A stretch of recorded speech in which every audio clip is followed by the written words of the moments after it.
आऊज़ बिल्लाहि मिनश्शैतानिर्रजीम बिस्मिल्लाहिर्रहमानिर्रहीम। शुरू अल्लाह के नाम से जो बड़ा मेहरबान और नहायत रहम वाला है। उम्मीद आप लोग खैरियत से होंगे और इस वीडियो में इंजीनियर फैसल आपसे मुखातिब है। आप देख रहे हैं पाकिस्तान का सबसे बड़ा चैनल जो कि डीएई के स्टूडेंट्स और केमिकल इंजीनियर्स के लिए तैयार किया गया है। इस चैनल में मौजूद हैं 1000 से ज़ायद वीडियोस और मज़ीद वीडियोस की तैयारी जारी है। इस चैनल में डीएई की तमाम टेक्नोलॉजीज़ की फ़र्स्ट ईयर और सेकेंड ईयर की मैथमेटिक्स के तमाम सवालों की वीडियोस मौजूद हैं और यकीनन आपको ट्यूशन की ज़रूरत नहीं पड़ेगी। इसके अलावा DAE chemical first year, second year और थर्ड ईयर के वो सब्जेक्ट्स जो कि केमिकल इंजीनियरिंग से रिलेटेड हैं उनकी भी वीडियोस इस चैनल में आपको मिलेंगी। और इसके अलावा इंटरव्यू के क्वेश्चन आंसर्स और पास्ट पेपर की वीडियोस भी इसके अंदर मौजूद हैं और तमाम लेक्चर्स की तैयारी टेवटा के कोर्स के मुताबिक की गई है। और आप मेरे चैनल को सब्सक्राइब करेंगे, बेल का आइकन प्रेस करेंगे तो मेरी हर लेटेस्ट वीडियो आपको मिलती रहेगी। हमारी आज की वीडियो का टॉपिक है डीएई फर्स्ट ईयर की मैथमेटिक्स। एक्सरसाइज 6.2 है। क्वेश्चन नंबर 12 और 13 को सॉल्व करेंगे और यहाँ दोनों में हमने प्रूव करना है। हम किसी एक साइड को उठा के दूसरी साइड के इक्वल करेंगे तो हमारा प्रूव हो जाएगा। तो हम कौन सी साइड को उठाएंगे ये हम डिसाइड करेंगे कि हम कौन सी को आगे प्रोसेस कर सकते हैं। तो यहाँ पे अगर क्वेश्चन 12 को हम स्टार्ट करें तो इसके राइट साइड पे आप देख रहे हैं कॉट थीटा है।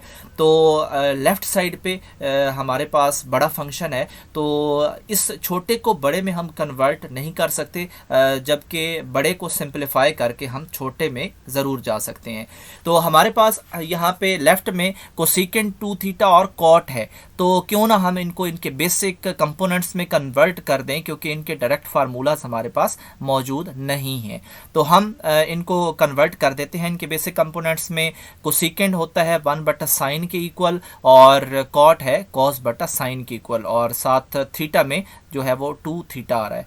अब हम दोनों ये बट्टे वाली रकूम बन चुकी हैं तो इनका एलसीएम ले लेंगे। एलसीएम हमारा जो है वो सेम है, तो अगर सेम एलसीएम हो तो ऊपर वाली आपस में ऐड हो जाती हैं। तो यहाँ पे ज़्यादा कैलकुलेशन की ज़रूरत नहीं है, ऐड हो चुकी हैं। और अब हमने देखना है कि हमारा ये कौन सा फार्मूला बनता है। तो यहाँ पे मैंने जो है फार्मूलाज भी पेस्ट किए हैं और आप देखें कि 1 + cos 2 थीटा ये हमारा कौन सा फार्मूला बन रहा है। तो cos 2 थीटा जो है इसके फार्मूलाज हमारे पास मौजूद हैं। तो यहाँ पे हम अगर ये जो सेंटर वाला फार्मूला है 2 cos स्क्वायर थीटा -1, ये इस cos 2 थीटा की जगह पे फिट करें तो ये इसके जो एंड पे -1 आएगा वो इस +1 से कैंसिल हो जाएगा और हमारे पास अकेला 2 cos स्क्वायर थीटा रह जाएगा। यहाँ तक बात समझ आ गई। अब नीचे जो है वो सिर्फ sin 2 थीटा है और sin 2 थीटा जो है उसका ये डायरेक्ट फार्मूला है वो इक्वल होता है 2 sin थीटा cos थीटा के। तो फार्मूलाज आपको आने चाहिए और इनके बगैर काम नहीं चलेगा। तो यहाँ पे अब जो है वो हम कैंसिल कर देते हैं, 2 कैंसिल हो जाएगा और एक cos ऊपर वाले cos से कैंसिल होगा तो cos/sin आ जाएगा और cos/sin किसके इक्वल होगा, हमारे cot के। तो इस तरह हमारी जो लेफ़्ट हैंड साइड है वो राइट हैंड साइड के इक्वल हो गई।